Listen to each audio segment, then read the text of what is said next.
दोस्तों नमस्कार, मैं हूं जितेंद्र। आप सभी का एक बार फिर से बहुत स्वागत न्यूज स्पैन में। आज बात करने वाला हूं आरक्षण को लेकर। जी हां, आरक्षण क्या है, क्यों है, किसके लिए है और कितने सालों के लिए है। तो आइए शुरू करते हैं और जान लेते हैं कि आरक्षण के ये तथ्य क्या हैं। अगर कोई सवाल करे और ये कहे कि आरक्षण क्या है, तो क्या कहा जा सकता है? आरक्षण क्या है? आरक्षण शब्द एक मिथ है। इसके लिए भारतीय संविधान में जो उचित शब्द इस्तेमाल किया गया है वह शब्द प्रतिनिधित्व है, प्रेजेंटेशन। यह किसी को उसकी व्यक्तिगत क्षमता के लिए प्रदान नहीं किया जाता है। यह वंचित समुदाय के प्रतिनिधि के रूप में एक व्यक्ति को प्रदान किया जाता है। आरक्षण के लाभार्थियों से यह अपेक्षा भी की जाती है कि वे बदले में अपने समुदाय को आगे लाने में मदद करेंगे, काम करेंगे। इसलिए आरक्षण का प्रोसीजर लाया गया है। अब सवाल खड़ा होता है कि आरक्षण क्यों? आरक्षण की जो नीति का प्रयोग किया गया है वो एक ऐसी रणनीति के तौर पर किया गया है या होना चाहिए जिससे भेदभाव दूर हो तथा एक प्रतिपूरक अभ्यास के रूप में कार्य करे। छुआछूत के प्रथा के कारण समाज के एक बड़े वर्ग को संपत्ति, शिक्षा, व्यापार, नागरिक अधिकारों से वंचित किया गया है। ऐतिहासिक रूप से एक लंबे समय तक वंचित किया गया है और इसकी भरपाई करने एवं भेदभाव के खिलाफ सुरक्षित उपाय करने के लिए हमारे पास आरक्षण की नीति है। आप सभी को मालूम है कि किस तरीके से हजारों सालों से एक समुदाय को, एक विशेष समुदाय ने किस तरीके से बिल्कुल अलग थलग रखा है। ना उसका शिक्षा उसको दी गई है, ना ही जमीन का बंटवारा बराबर हुआ है, ना ही और तमाम चीज़ों में उनको बराबर का हिस्सा दिया गया है। इसलिए वो जातियां वो पीछे रह गई हैं। ना ही उनका व्यापार में किसी तरह का कोई हाथ है, ना ही उनके पास ज़मीनें हैं, ना शिक्षा है, ना ही नौकरी पेशा में वो समुदाय आगे हैं। इसलिए आरक्षण की नीति ला करके उनको उन क्षेत्रों में बराबर की हिस्सेदारी देने की कोशिश की गई है जिससे कि वो समुदाय आगे बढ़ सके, उनकी भागीदारी पूरी सुनिश्चित हो सके और एक समानता का जो समाज है वो बन सके। इसलिए आरक्षण की नीति लाई गई है। क्या संविधान के संस्थापकों ने, जिन्होंने संविधान को बनाया, क्या उसने केवल सिर्फ 10 वर्षों के लिए ही आरक्षण दिया हुआ है? ये सवाल बार बार हर कोई खड़ा कर देता है कि आरक्षण तो सिर्फ 10 सालों के लिए ही है। तो मैं आप सभी को बताना चाहता हूं कि केवल राजनीतिक आरक्षण, जो कि लोकसभा, विधानसभा आदि में आरक्षित सीटें होती हैं, उसमें 10 वर्षों के लिए आरक्षण दिया जाना है। और उसमें संविधान में भी ये मेंशन किया गया है कि राजनीतिक आरक्षण सिर्फ 10 साल के लिए होगी। उसके बाद नीतिगत उसकी समीक्षा की जाएगी। यही वजह है कि हर 10 वर्षों के पश्चात संसद राजनीतिक आरक्षण को बढ़ाती रहती है, क्योंकि उसको फ़ायदा है। इसलिए वो 10 वर्ष के जो राजनीतिक आरक्षण है उसको फिर अगले 10 वर्ष के लिए, फिर अगले 10 वर्षों के लिए बढ़ाती रहती है। लेकिन वही शिक्षा, वही प्रमोशन, वही नौकरी, इन सारी चीज़ों में आरक्षण 10 वर्षों के लिए सीमित नहीं है। तो इसको आप सभी जरूर याद रखें। अब सवाल उठता है कि जाति के आधार पर आरक्षण क्यों?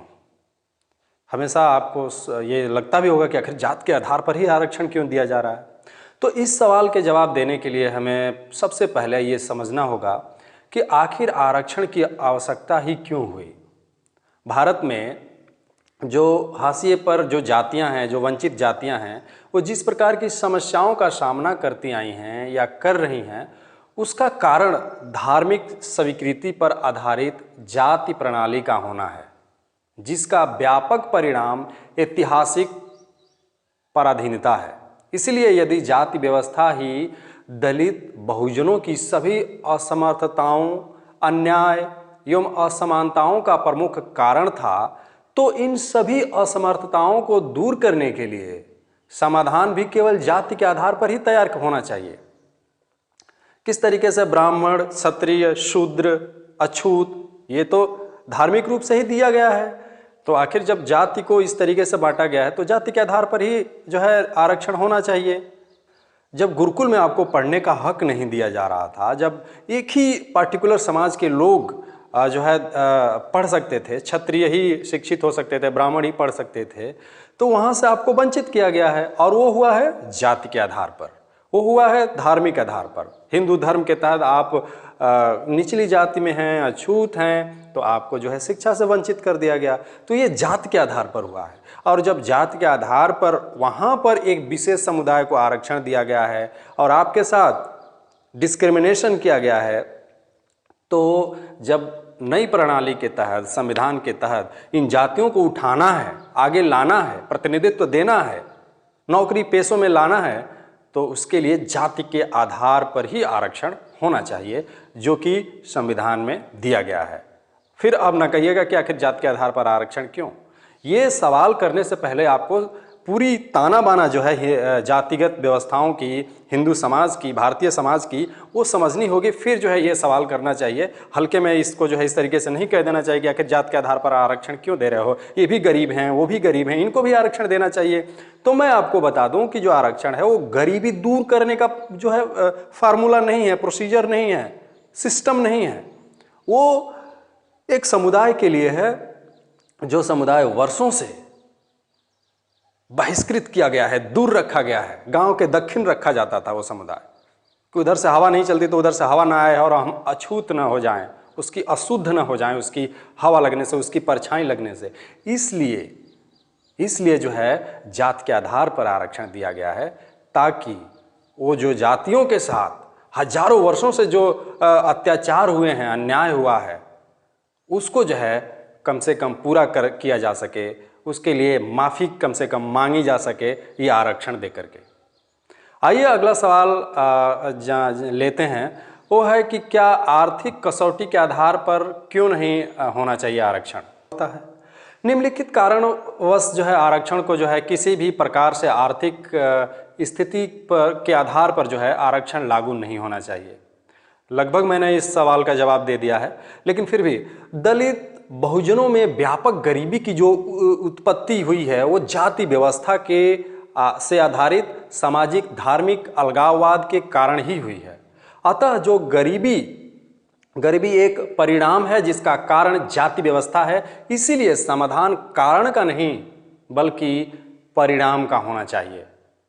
दूसरा, ऐसी में अगर बात करें तो उसको हम ये कह सकते हैं कि किसी भी व्यक्ति की आर्थिक स्थिति बदल सकती है। कम आय का अर्थ गरीबी हो सकती है, परंतु भारत में धन का क्रय मूल्य जाति पर भी निर्भर करता है। उदाहरण के लिए एक दलित कई स्थानों पर एक प्याली चाय भी नहीं खरीद सकता।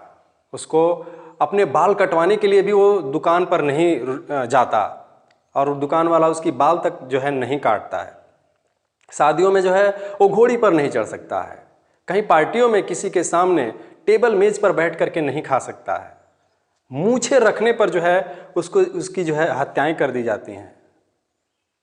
जब बुलेट से चलता है तो दिक्कत होती है। अच्छे कपड़े पहनता है तो उस जाति के लोगों को उस जो है शख्स से दिक्कत होती है, अच्छे कपड़े पहनने से दिक्कत होती है।